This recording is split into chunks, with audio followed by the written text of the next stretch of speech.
Buenos días a todos, el Señor les bendiga, es un gozo estar nuevamente aquí, congregados en el nombre del Señor para adorarlo. Damos gracias a Dios por cada uno de ustedes. Queremos también en esta mañana felicitar a todas las madres que están con nosotros el día de hoy. Ustedes son un don del Señor para nosotros y una bendición, así que muchas felicidades a todas las madres, ¿verdad?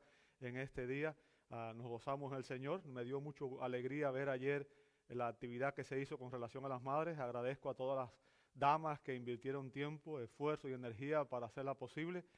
Creo que fue de bendición y me dio una alegría tremenda ver todo el trabajo que se hizo. Estaba precioso todos los arreglos que se hicieron y la actividad creo que fue excelente, ¿verdad? Para la gloria de Dios. Amados, por la providencia de Dios, el último año hemos venido predicando la primera carta del apóstol Pablo a Timoteo. Ustedes saben que esta es una epístola pastoral en la cual Pablo le está explicando a Timoteo cómo debe la iglesia funcionar, cómo debe comportarse. Y dije en la providencia de Dios porque ustedes saben que desde el pasado día 15 del mes pasado nosotros dejamos de ser un ministerio de la Iglesia Bíblica de Cypress y nos estamos convirtiendo en una iglesia independiente. ¿Ok? Y entonces pensamos que toda esta enseñanza que hemos recibido es sumamente importante para nosotros como iglesia, para que podamos realmente funcionar como una iglesia bíblica. Y les estoy exhortando porque nada más me quedan 2 pasajes más, o sea, este de hoy y el próximo domingo. Y ya con el próximo domingo, si Dios permite, no estoy seguro. Ustedes saben que a veces un pasaje se extiende un poco más, pero pienso que el próximo domingo podré terminar la epístola a Timoteo. Después de terminar 1 Timoteo, voy a predicar una serie basada en 8 características de una iglesia bíblica saludable. 8 características de una iglesia bíblica saludable.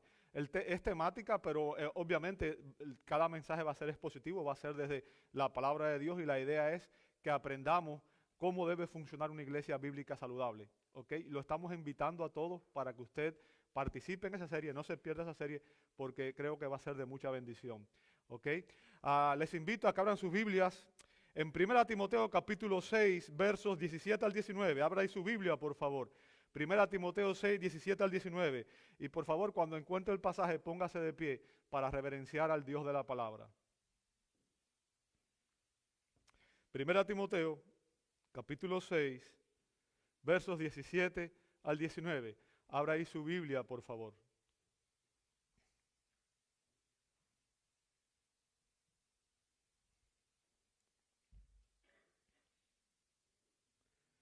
Dice así la palabra de Dios.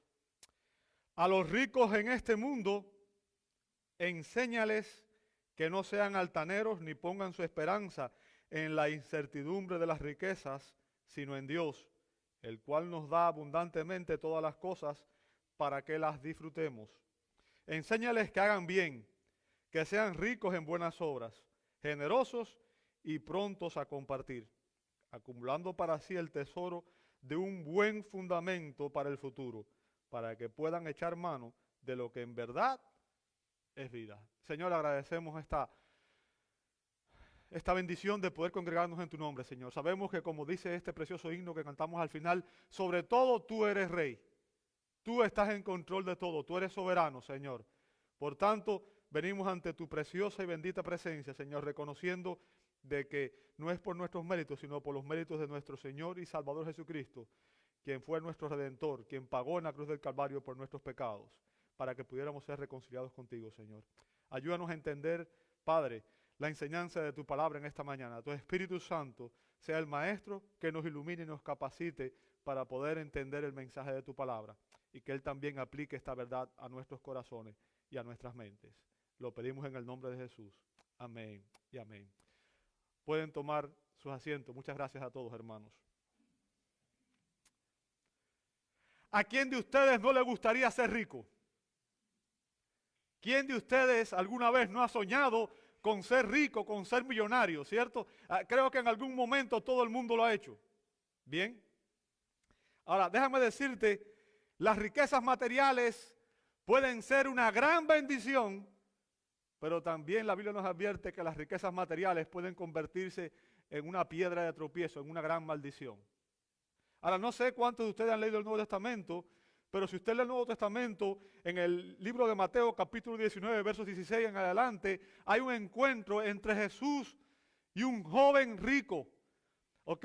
Este joven era rico, era un joven que tenía muchas riquezas. ¿Ok? Pero este joven sabía que había algo que él no tenía. Fíjense, tenía riquezas, tenía juventud, tenía salud, tenía todo lo que nosotros anhelamos muchas veces. Pero había algo que él no tenía. Él sabía que no tenía vida eterna. Y por tanto, él va con Jesús y le pregunta, ¿qué debo hacer para tener la vida eterna? Ahora, Jesús, en su omnisciencia, sabía cuál era el pecado de este joven. Sabía que en el corazón de este joven había un ídolo. Y el ídolo eran precisamente las riquezas materiales. En otras palabras, este joven amaba más las riquezas que a Dios. Las riquezas que a Dios. Así que Jesús le pidió algo extraordinario. Fíjense que es la única vez que Jesús pide esto. Jesús le dijo, bueno, pues mira, ve, vende todo lo que tú tienes, dáselo a los pobres y ven, sígueme. Vende todo, reparte todo y ven, sígueme a mí, que soy el Señor. ¿Ok? La Biblia nos dice que el joven, cuando escuchó estas palabras, se fue triste. ¿Por qué? Porque su corazón amaba más las riquezas que a Dios. Y después Jesús pronunció unas palabras que son obviamente un llamado de atención para todos aquellos que queremos enriquecernos, ¿verdad? Si alguna vez lo anhelamos, tenemos que entender lo que Jesús dijo aquí. Fíjense lo que dice Jesús en Mateo 19, 23. Jesús dijo a sus discípulos, en verdad os digo que es difícil que un rico entre en el reino de los cielos. Wow. Wow. No es de extrañar, después de haber oído esta advertencia de Jesús, que el apóstol Pablo estuviera preocupado e interesado en el bienestar espiritual de los ricos en la iglesia de Éfeso. Bien. Y se sintiera en la necesidad y en la obligación de dar una serie de instrucciones para ayudar a estos creyentes. Todo cristiano, y fíjense, cuando digo todo cristiano me refiero no solamente a los ricos, me refiero a todo el mundo, ¿verdad? Todo cristiano debe tener una perspectiva bíblica en el manejo de sus finanzas, de sus tesoros, como usted quiere llamarlo, ¿verdad? ¿Por qué? Porque el manejo de nuestros tesoros, de nuestras finanzas, es una importante prueba práctica de nuestra piedad, de nuestra madurez espiritual y de nuestra devoción a Cristo. Ahora, en este pasaje que vamos a ver, Pablo da 3 enseñanzas referente al manejo de las riquezas. 3 enseñanzas referente al manejo de las riquezas. ¿Cuáles son esas enseñanzas? Bueno, en estos versos aprendemos sobre unos peligros en el verso 17, unos propósitos en el verso 18 y una promesa en el verso 19. Bien, vamos a empezar con los peligros, verso 17. Fíjense lo que dice el verso 17. A los ricos. Fíjense, con esa expresión Pablo define a quienes iba dirigida esta enseñanza. ¿A quiénes iba? A los ricos. ¿Ok? Éfeso era una ciudad muy próspera en el mundo antiguo. Y obviamente sabemos que entre los miembros de la iglesia habían viudas pobres. ¿Recuerdan que vimos eso?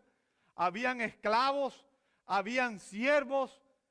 Pero también vemos en este pasaje que dentro de la iglesia de Éfeso habían creyentes, habían miembros de la iglesia que eran ricos. ¿Ok? Ahora, yo quiero que usted entienda algo.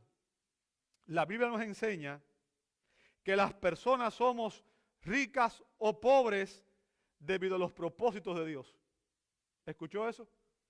Dios en su soberanía determina quiénes son ricos y quiénes son pobres. Usted puede ver en, por ejemplo, Deuteronomio 8:18. Deuteronomio 8:18 dice la Escritura, mas acuérdate del Señor tu Dios, porque Él es el que te da poder para hacer riquezas. Bien, en otras palabras, Dios en su providencia permite que las personas tengan todo lo que tienen. ¿Ok? Dios en su providencia es el que permite que nosotros tengamos todo lo que tenemos. Déjeme explicar algo que es importante porque esto trae mucha confusión entre las personas. Bien, las riquezas materiales forman parte de lo que los teólogos llaman la gracia común.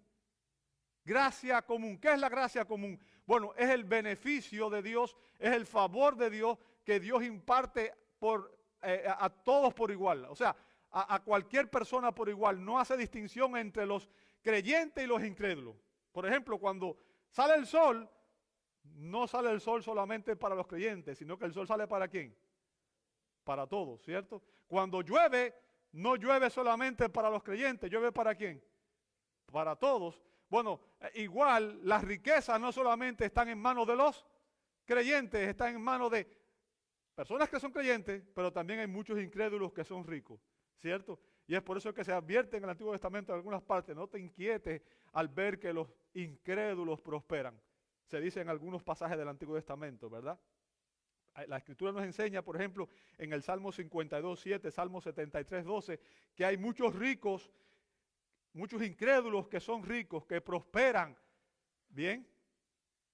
Ahora, ¿por qué explico esto? Bueno, déjeme decirle la razón por la cual estoy explicando esto. Los líderes judíos y la teología de la prosperidad, que es lo que se enseña mayormente en la mayoría de las iglesias hoy, se enseña la doctrina de la teología de la prosperidad, enseña que la riqueza es un símbolo del favor de Dios. O sea, una persona que es rica es porque Dios la favorece.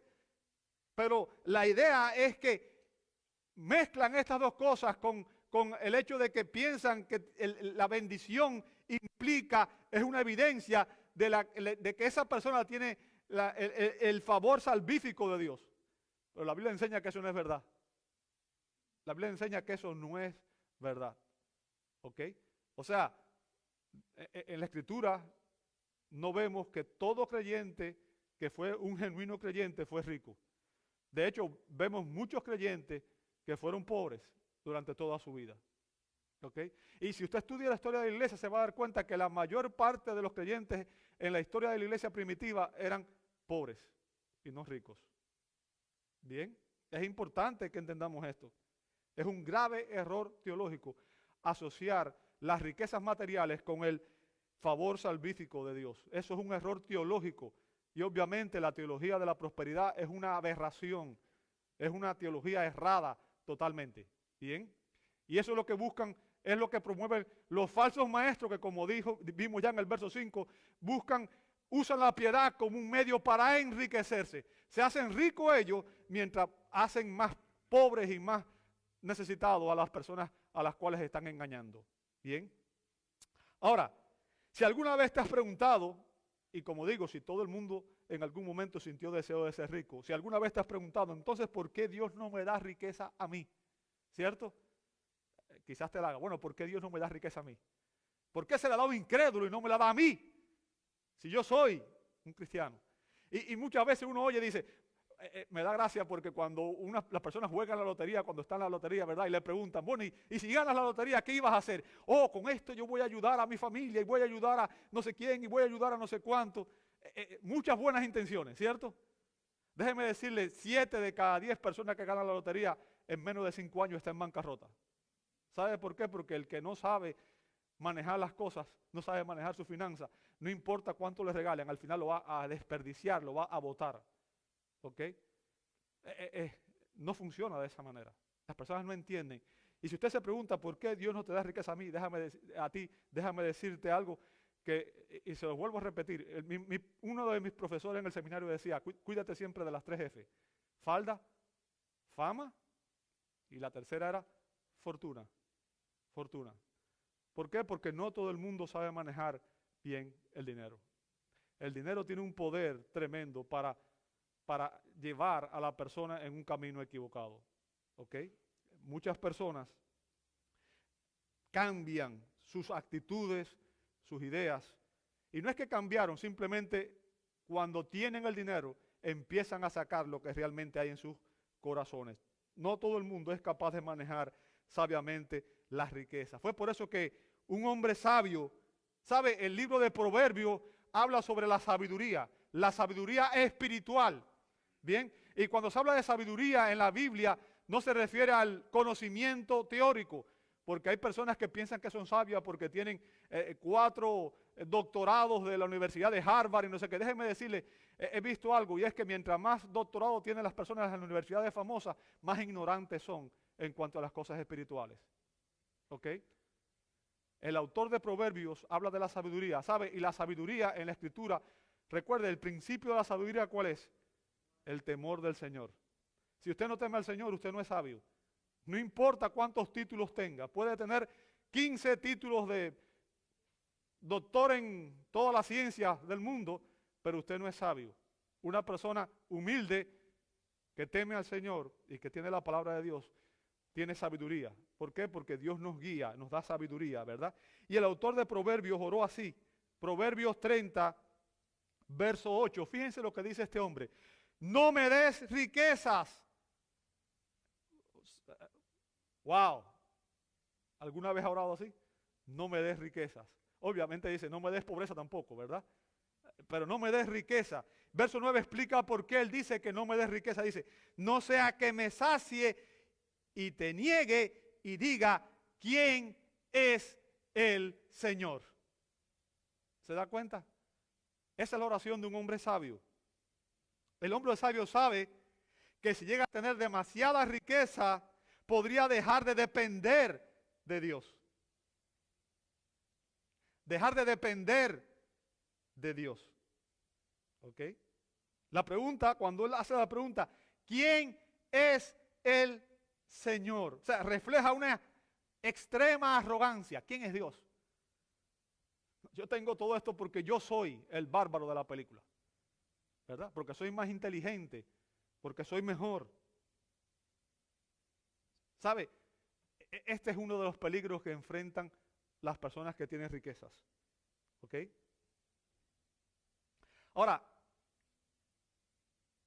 quiero llevarle un punto donde usted entienda, porque estoy seguro que muy probablemente cuando escuchamos que esta enseñanza es para los ricos, quizás todos nosotros dijimos, entonces esta enseñanza no es para mí. A mí no me interesa, ¿verdad? Y usted está pensando en otra cosa.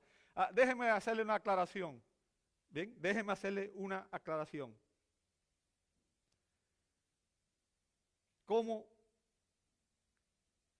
¿Quién es un rico? ¿O qué es un rico? ¿Qué es una persona rica?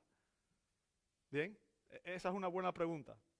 Déjeme decirle, voy a compartir la definición que dio el doctor MacArthur.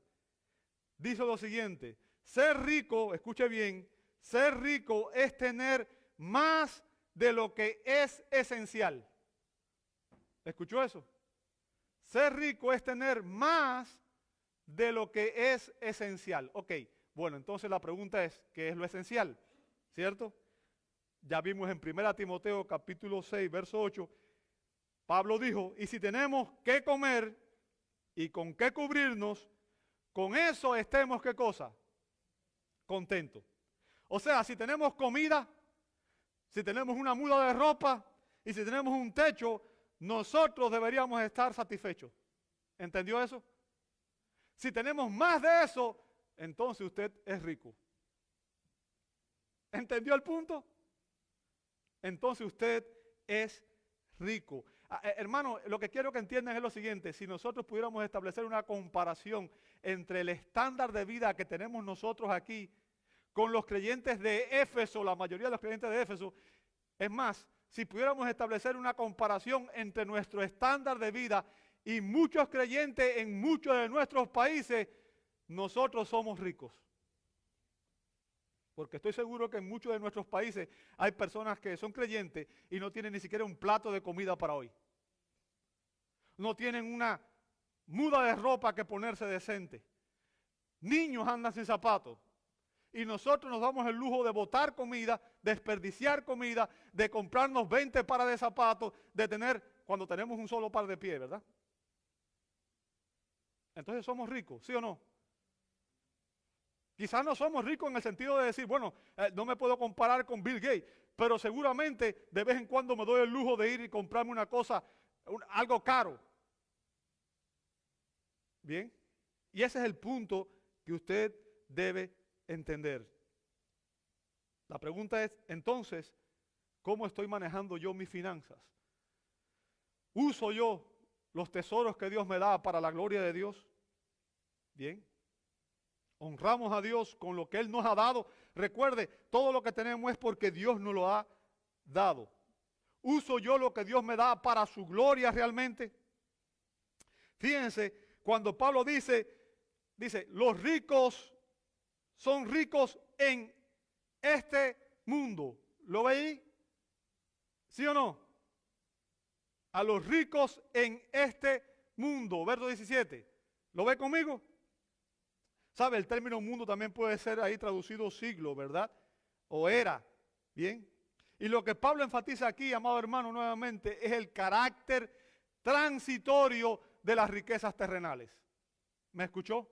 El carácter transitorio de las riquezas terrenales. Pablo quiere decir que son ricos en esta era presente que pronto pasará. ¿Bien? ¿Y qué sugiere esto? Sugiere que habrá una nueva era, un nuevo siglo. ¿Bien? Y que algunos creyentes serán pobres en esta era, sin embargo serán ricos en la porvenir. Y otros que son ricos en esta era serán pobres en la porvenir. ¿Sabe? Quizás usted es una persona que está pasando necesidades. Bien.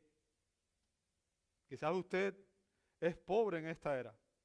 Pero la Escritura dice que si usted está en Cristo, usted será rico en la era por venir. ¿Sabe? Los creyentes de la iglesia de Esmirna, el Señor les dice en Apocalipsis 2:9, yo conozco, note lo que dice, dos palabras, tu tribulación y tu pobreza.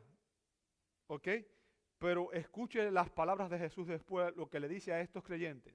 Ellos estaban pasando persecución terrible y tenían una seria pobreza. ¿Por qué? Porque los creyentes estaban siendo despojados de todos sus bienes. Bien, pero escuche lo que dice el Señor. Pero tú eres rico. Tú eres pobre según el estándar de este mundo. Pero para Dios tú eres rico. Si tu corazón está en el lugar adecuado, tú puedes ser pobre según el estándar de este mundo. Pero para Dios tú eres rico. Quiero recordarles lo que nos enseñó Pablo en 1 Timoteo 6:7 cuando él dijo, nada hemos traído a este mundo. Cuando usted nació, ¿con qué vino? Con nada, ¿verdad? Vino desnudo, ¿cierto? No trajo nada. Y después dice, así que nada podemos sacar de él. ¿Ok? O sea, lo único seguro acerca de las riquezas materiales, amado hermano, es que son solo temporales. ¿Entiende eso? Son solo temporales. Y cuando partamos de este mundo, no nos sirven de absolutamente nada. Entonces, ¿para qué Dios nos da riquezas? ¿Para qué Dios nos da bienes? ¿Para qué Dios nos da lo que nos da? Déjeme decirte el secreto. ¿Cuál es un secreto para manejar las riquezas? Escucha el secreto y es importante que lo tengas en cuenta. En lugar de amar las riquezas materiales, amemos a las personas. ¿Ok? En lugar de amar las riquezas materiales, amemos a las personas y dejemos de usar a las personas. Porque lo que hacemos nosotros es muchas veces amar las riquezas y usar a las personas en vez de usar las riquezas y amar a las personas. ¿Entiende el punto? Debemos preocuparnos más por las personas que por las riquezas. Debemos amar a las personas y usar las riquezas que Dios nos da para bendecir a aquellos que están en necesidad. Entonces, ¿qué deben hacer las personas ricas si quieren glorificar a Dios? ¿Qué debe hacer la persona rica? ¿Qué debe hacer el creyente si quiere glorificar a Dios? Y Pablo le dice a Timoteo, fíjense, lo que debe hacer con relación a los ricos. Pablo les dice, enséñales. ¿Lo ve ahí? Enséñales. ¿Sabe? El término que usa Pablo aquí en el griego ¿ok? Denota un mandato, una orden, ¿ok? Una instrucción. En otras palabras, lo que se está diciendo aquí con relación a los ricos no es opcional, es un mandato de la palabra de Dios a toda persona que tiene riquezas. Bien. Timoteo debe darle una serie de mandatos a los creyentes ricos en relación a una serie de peligros que ellos enfrentan. Una serie de peligros que ellos enfrentan. Y en este verso vamos a ver dos actitudes pecaminosas que son muy peligrosas y que son comunes a las personas ricas. ¿Escuchó eso? Dos actitudes pecaminosas muy peligrosas que son comunes a las personas ricas que tienen dinero. Bien. El primer peligro sobre el que se advierte a los ricos, dice Pablo aquí, es que no sean altaneros. ¿Lo ve ahí? ¿Sí o no? No sean altaneros. ¿Sabe? El término griego significa alto, elevado. Es un término compuesto, ¿verdad? Huxelos, que significa alto, elevado, y froneo significa pensar. Por tanto, significa ser soberbio, arrogante, altanero, orgulloso, altivo. Es lo que implica esto. Bien. Soberbio, arrogante, altanero, orgulloso, altivo. O sea, la primera actitud pecaminosa que tienen los ricos es un falso sentimiento de importancia y superioridad. ¿Usted ha visto muchas veces la actitud de los ricos? No, si no me ponen tales condiciones no voy a tal lugar. Si no me hacen esto no voy a... ¿Verdad?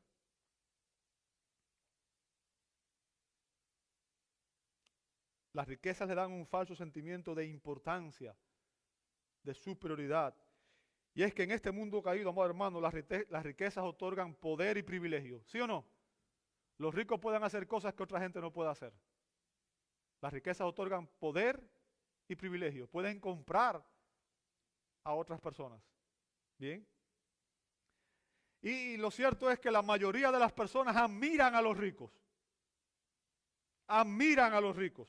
Y sienten fascinación por ellos. A mí me asombra ver cómo los jóvenes admiran a ciertas personas, ¿verdad? ¿Sabe? Hace un tiempo atrás estaba viendo la noticia de un joven que es famosísimo y se ha hecho rico, millonario. Dice que es cantante. Dice que es cantante. En realidad berrea como un chivo. ¿Ok? Y las letras de sus canciones son en realidad una aberración.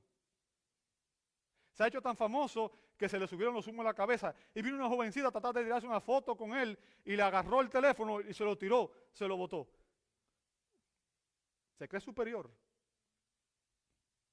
Se cree superior. Obviamente la juventud no tiene idea de lo que está siguiendo, ¿verdad? Lo que estamos viviendo es parte de la cultura depravada en la que vivimos. Bien. Pero el punto que quiero que entienda es que el dinero tiene un poder increíble. El dinero tiene un poder increíble para crear sentimientos de orgullo, superioridad y autosuficiencia. Orgullo, superioridad y autosuficiencia. Ya este joven se cree que él es la Coca-Cola, la última Coca-Cola del olvido, ¿verdad? Así que no es de extrañar que muchos ricos comiencen a pensar que ellos son más importantes y que merezcan mayor respeto, mayor reconocimiento y mayor honor que los demás. O sea, empiezan a pensar que los demás están para servirles a ellos. Es la manera en que piensan la mayoría de los ricos. ¿Sabe? El predicador puritano J.C. Riley afirmó: la grandeza y las riquezas son una posesión peligrosa para el alma. Los que las procuran no saben lo que procuran. Ellas hacen caer a los hombres en muchas tentaciones. Es muy probable que llenen el corazón de orgullo y encadenen los afectos a las cosas de aquí abajo. Wow, tremenda advertencia, ¿verdad? De un predicador puritano. Y tiene toda la razón. Tiene toda la razón.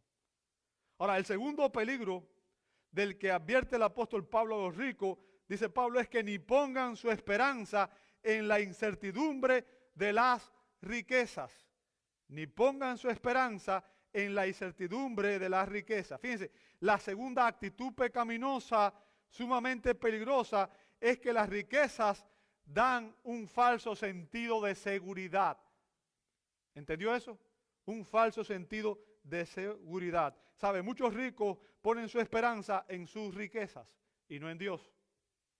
Bien, les voy a recordar un ejemplo.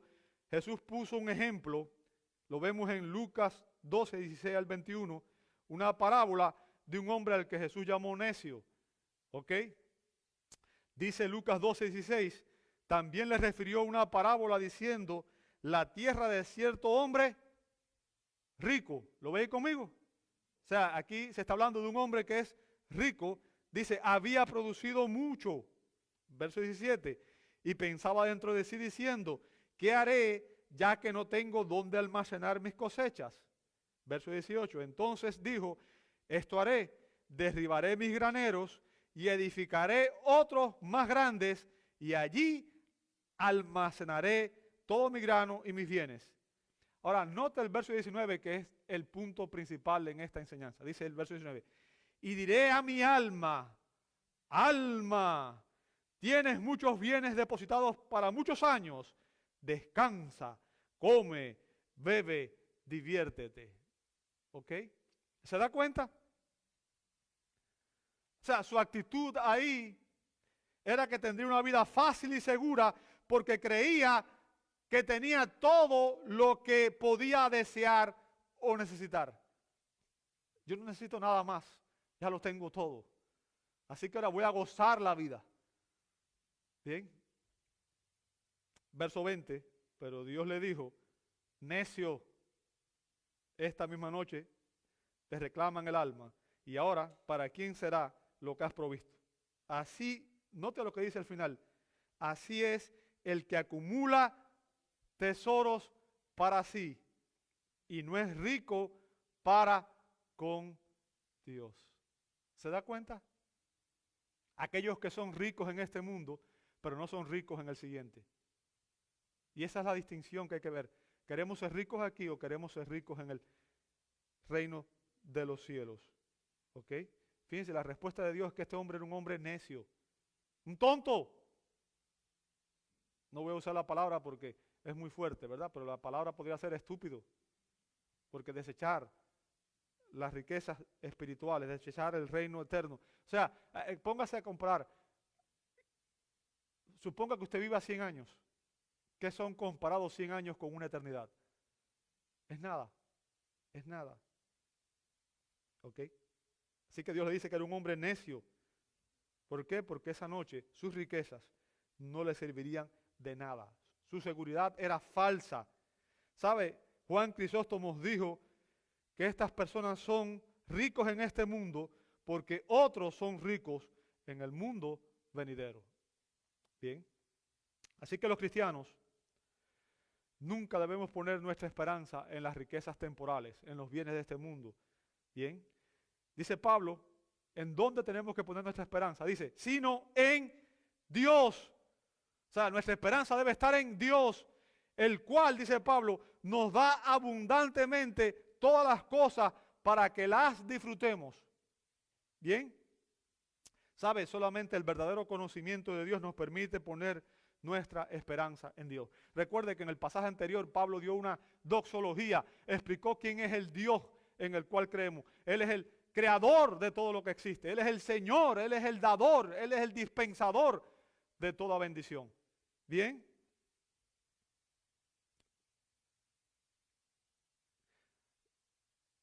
¿Sabe cuál es la distinción más grande entre un creyente y una persona que no es creyente? Te voy a decir cuál es. Es que un creyente está consciente, un creyente genuino está consciente, amado hermano, de que usted y yo no somos dueños de absolutamente nada. ¿Entendió eso? Decimos, mi casa, mi carro, mi dinero. Déjame decirte, en realidad no es ni tu carro, ni tu casa, ni tu dinero. Todo eso tiene un dueño. Todo eso tiene un dueño. Y no eres tú. ¿Sabe lo que dice la Escritura? Salmo 24:1, dice la Escritura. Escucha lo que dice el Señor, dice la palabra de Dios. Del Señor es la tierra y todo lo que hay en ella, el mundo y los que en él habitan. ¿Te diste cuenta? ¿De quién es todo lo que hay? No es tuyo, es del Señor. Del Señor es todo lo que existe.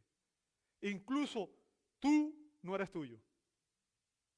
Tú eres del Señor. Primera, porque Él te creó. Y si eres creyente, segunda, porque Cristo te compró con su sangre. Así que ya no soy vuestro.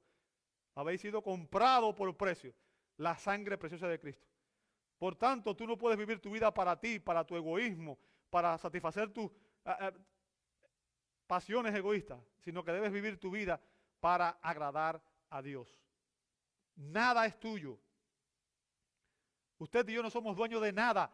Somos simple mayordomo. Dios nos da tiempo, talentos y tesoros para que nosotros los usemos. Tiempo, la Biblia dice que debemos aprovechar bien el tiempo, porque los días son malos. Un minuto perdido es un minuto que nunca vas a recuperar, ¿verdad? Tiempo, talentos y tesoros, para que nosotros lo administremos para su gloria, no para que lo usemos para nuestra propia intereses. ¿Ok? Somos mayordomos. Por tanto, si usted ha prosperado y tiene riqueza, es porque Dios le ha hecho prosperar. ¿Sabe que en la Biblia las riquezas son una bendición y un bien confiado por Dios a los hombres? Ahora, si Dios en sus bondades y en su bondadosa providencia le ha dado a usted riqueza, ¿qué debe hacer? Debe usarla y disfrutarla libremente y también responsablemente para la gloria de Dios. O sea, no significa que usted no debe usarla, sí debe hacerlo, pero debe usarla de una manera responsable. Bien. Cuando se habla de esperanza, significa una completa confianza y expectación basada en la confianza en la bondad de Dios y en su cuidado providencial. O sea, nuestra confianza no puede estar en el dinero, en las riquezas, como pasó con este hombre que acabamos de leer en la parábola. Nuestra confianza debe estar en Dios, que es el que nos da todo lo que tenemos. Dios es el que te da la vida, Dios es el que te da la salud, Dios es el que te da los bienes que tú tienes. Bien. En la providencia de Dios, algunos cristianos van a prosperar económicamente. Y déjeme decirle, escuche lo que voy a decir, no hay nada malo en que un cristiano sea rico. ¿Me escuchó? No hay nada malo con eso. La Escritura no condena las riquezas materiales. El dinero, ya dijimos, es amoral. Lo que Dios condena es el amor al dinero. Y déjeme decirle, hay gente pobre que ama más el dinero que a Dios. Y hay gente rica que no. Así que no piense que todos los ricos aman más el dinero. Hay ricos que no. Hay ricos que tienen su corazón en el lugar correcto. ¿Ok? La Escritura no condena las riquezas. Ni tampoco le pide a las personas ricas que vendan todas sus propiedades y sus bienes y que compartan su dinero a todos, como lo hicieron los creyentes de la iglesia primitiva, según vemos en Hechos capítulo 2, verso 45. O sea, lo que Jesús le pidió al joven rico y lo que hicieron los creyentes de la iglesia primitiva fue un acto voluntario y desinteresado. Bien, pero no es algo que Dios demande de las personas. Ahora, obviamente sabemos que el mayor gozo de todo creyente, ¿cuál es? ¿Cuál debe ser el mayor gozo suyo y mío? Glorificar a Dios. ¿Entiende eso? El mayor gozo nuestro debe ser glorificar a Dios. Y déjame decirte algo, las riquezas te pueden comprar muchas cosas en este mundo, pero no te pueden comprar gozo, paz, salud, familia, felicidad. Esas cosas no las puede comprar. Solamente una perspectiva correcta nos va a hacer entender que las riquezas terrenales no pueden dar un gozo duradero.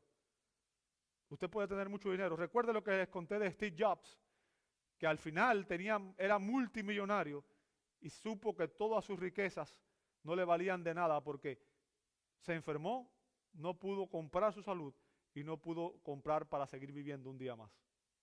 Bien. El único gozo real y duradero, amado hermano, escuche bien, es Dios mismo.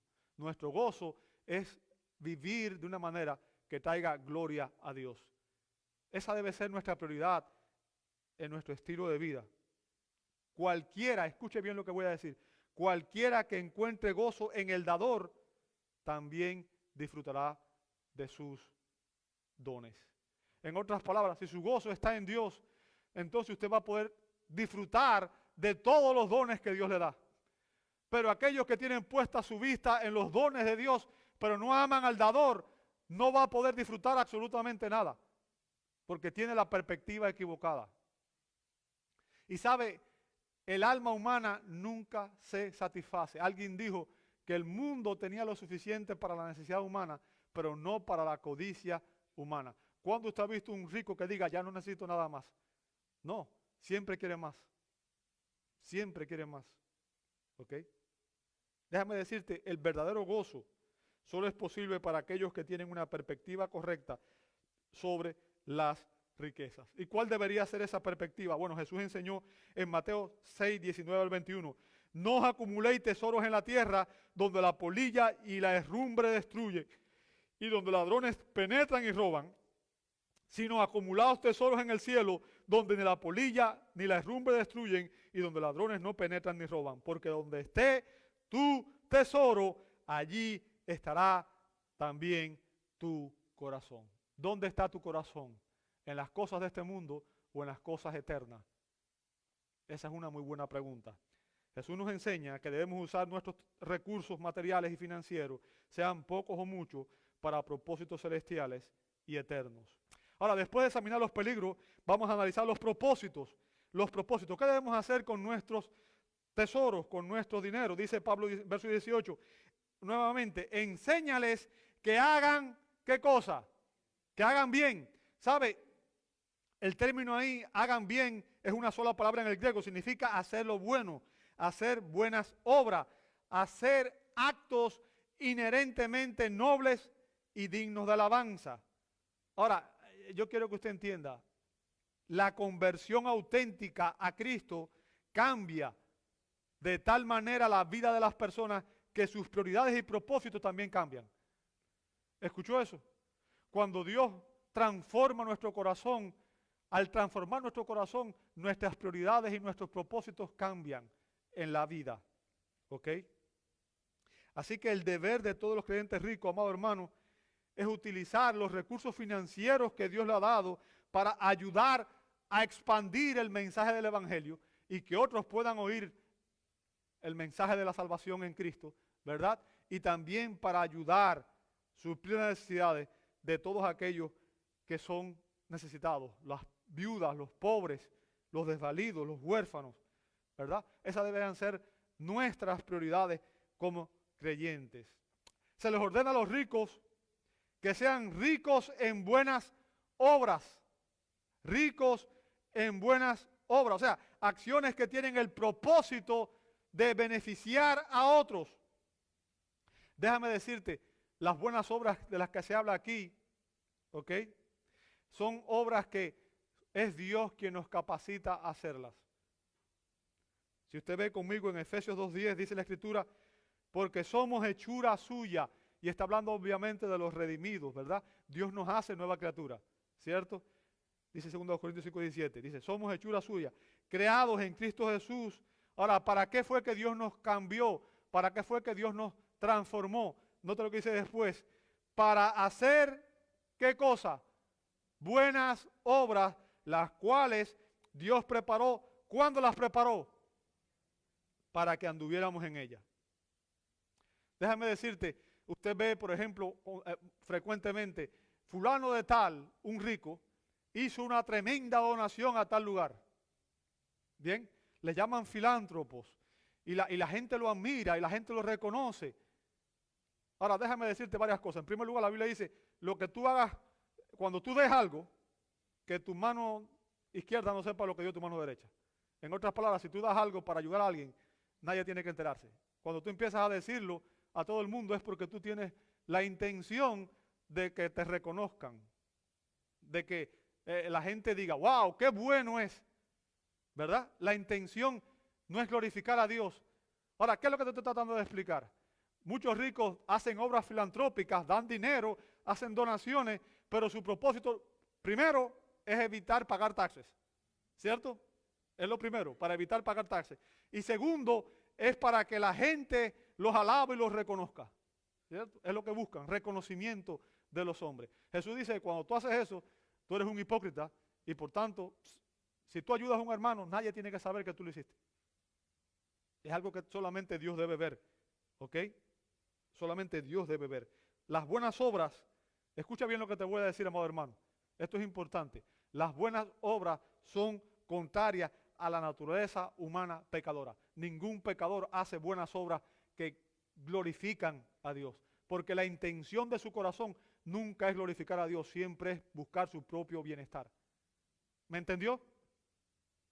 ¿Hello? ¿Sí o no? ¿Entiende eso? Es importante que entendamos esto. ¿Ok? Estas buenas obras de las que Pablo habla aquí en Efesios 2:20 surgen de un corazón regenerado. Un corazón que realmente el propósito es glorificar a Dios. Ahora, quiero aclarar algo. Las buenas obras no producen salvación. No somos salvos por buenas obras. Nadie va a ser salvo por las obras que haga. La Biblia dice que usted puede vender todos sus bienes, darlo todo, quedarse sin nada. Pero si no tiene a Cristo en su corazón y no ha recibido a Cristo por la fe, usted no es salvo. ¿Ok? Las buenas obras no producen salvación, sino que, escuche bien, las buenas obras son fruto y evidencia posterior y resultante de la salvación. O sea, una persona que ha sido redimida entiende que debe glorificar a Dios, y una manera de glorificar a Dios es extender su reino y ayudar a los necesitados. Bien, debemos usar nuestros bienes materiales, nuestras riquezas materiales, con el propósito de realizar buenas obras en favor de otros. Y Pablo dice a continuación otro propósito: los ricos deben ser generosos. Fíjense, y el término griego significa bien dispuesto a impartir, dadivoso, generoso, el que da con liberalidad. O sea, lo que está diciendo es que los ricos cristianos deben dar, deben proponerse dar para expandir el evangelio y ayudar a los necesitados. Y eso requiere, obviamente, un corazón generoso. Los ricos, además, deben proponerse ser generosos y prontos a compartir, dice Pablo aquí. ¿Sabe? Y el término que usa ahí en el griego es koinokos, perdón. Me cuesta un poco la palabra. Koinokos, ¿ok? De donde se deriva la palabra común. ¿Sabe? Si yo digo la palabra koinonía, ¿saben lo que es, verdad? Compañerismo. O sea, y esta palabra deriva de aquí. Se deriva de la palabra común para koinonía y significa beneficio mutuo. O sea, dar a los demás no debe hacerse de una manera fría y desplegada, sino más bien debemos dar con el propósito, amado hermano, de ayudar a nuestros hermanos en la fe, por amor a ellos, ¿ok? Debemos cuidar por aquellos que están alrededor nuestro, por nuestra familia de fe, por nuestros hermanos en la fe. Debemos hacerlo, debemos compartir de las bendiciones que Dios nos da para que aquellos que no tienen esas bendiciones, por amor a ellos, puedan tener lo necesario. ¿Ok? El compañerismo que los creyentes compartimos como resultado de nuestra unión con Dios por medio de Cristo se expresa en un amor mutuo que refleja el amor de Dios y el compromiso práctico y la disposición a compartir con los pobres y los necesitados. Nuevamente, los creyentes entendemos que todo lo que tenemos pertenece a Dios. Y por tanto, si vemos un hermano o una hermana con necesidad, aquellos que podemos suplirla, estamos obligados a hacerlo. Así que hemos examinado los propósitos y ya con esto voy a terminar. Vamos a ver la promesa, una promesa, verso 19. Acumulando para sí el tesoro de un buen fundamento para el futuro, para que puedan echar mano de lo que en verdad es vida. O sea, Pablo insta aquí, amado hermano, a los ricos a considerar el resultado final de manejar adecuadamente sus tesoros. Bien, y esta es la promesa. No podemos llevarnos nuestras riquezas al cielo, pero la manera en que manejamos nuestras finanzas aquí tiene implicaciones eternas. Como dice William Hendrickson, al dar lo material, uno se enriquece espiritualmente y se asegura una recompensa futura. O sea, estamos atesorando riquezas en el cielo y tenemos la promesa de que Dios mismo nos recompensará. ¿Cómo yo lo sé? Ok, amado hermano, déjame leerte. En Mateo 25, 34 al 40, Jesús habla acerca del juicio de las naciones, ¿verdad? El juicio final. Dice Mateo 25, 34, dice, porque el rey dirá a los de su derecha, venid a mí, benditos de mi Padre, heredad, ¿qué cosa? El reino preparado para vosotros, ¿desde cuándo? Desde la fundación del mundo. Ok, estas personas obviamente fueron escogidas por Dios, fueron personas salvas, ok, de ellos está hablando. Pero note lo que dice a continuación, dice, porque tuve hambre, ¿y qué hicieron? Y me disteis de comer. Tuve sed, ¿y qué hicieron? Y me disteis de beber. Fui forastero, y me recibisteis. Estaba desnudo, y me vestisteis. Enfermo, y me visitasteis. En la cárcel, y vinisteis a mí. Entonces los justos le responderán diciendo, Señor, ¿cuándo te vimos hambriento y te dimos de comer? ¿O sediento y te dimos de beber? ¿Y cuándo te vimos forastero y te recibimos? ¿O desnudo y te vestimos? ¿Y cuándo te vimos enfermo en la cárcel y vinimos a ti? Verso 40. Respondiendo el rey les dirá, en verdad os digo que en cuanto lo hiciste a uno de estos hermanos míos, aún a los más pequeños, a mí me lo hiciste. Cada vez que tú de corazón y para la gloria de Dios ayudas a un hermano, estás ayudando a Jesús. Amado hermano, los creyentes debemos vivir nuestras vidas temporales a la luz de la eternidad. Quienes invierten en la eternidad, dice la Escritura, que serán recompensados en el cielo. Te invito a orar. Señor, damos gracias. Gracias porque tu palabra es muy clara, Señor. En ella tú nos enseñas a tener una perspectiva eterna. Nos enseñas, Señor, que todos los bienes materiales que tú nos das, Señor, son un don que tú nos das. Tú nos permites que lo tengamos, Señor. Ayúdanos a administrarlo sabiamente. Ayúdanos a ser fieles en la manera en que administramos nuestro tiempo, nuestros talentos y nuestros tesoros, Señor. Para que podamos darte gloria con todo lo que tú nos das, Señor. Que podamos realmente usar todo lo que tú nos das para expandir tu evangelio, la causa de tu evangelio, para que tu reino se siga expandiendo en esta tierra y muchas más personas puedan escuchar las buenas nuevas de salvación en Cristo. Señor, para que otros puedan recibir, Señor, el beneficio, la ayuda que necesitan, suplan sus necesidades, Señor. Ayúdanos a ser generosos en la manera en que invertimos, Señor, nuestros tesoros. A no ser egoístas y no pensar solamente en nosotros, en nuestro propio bienestar, sino también en el bienestar de nuestros hermanos en la fe. Señor, te damos gracias por tus provisiones, por tu fidelidad. Gracias por los privilegios que nos has dado, Señor, privilegios que muchos otros no tienen. Gracias, Señor, porque como los creyentes de Éfeso estaban en un lugar donde hay abundante riqueza, nosotros también estamos en este país donde hay tanta riqueza, Señor. Ayúdanos a ser agradecidos y ayúdanos, Señor, a darte gloria por ello. Ayúdanos a usar sabiamente todos los dones que tú nos das y hacerlo para la gloria y honra de tu nombre y la expansión de tu reino. Lo pedimos en el nombre de Jesús. Amén y amén.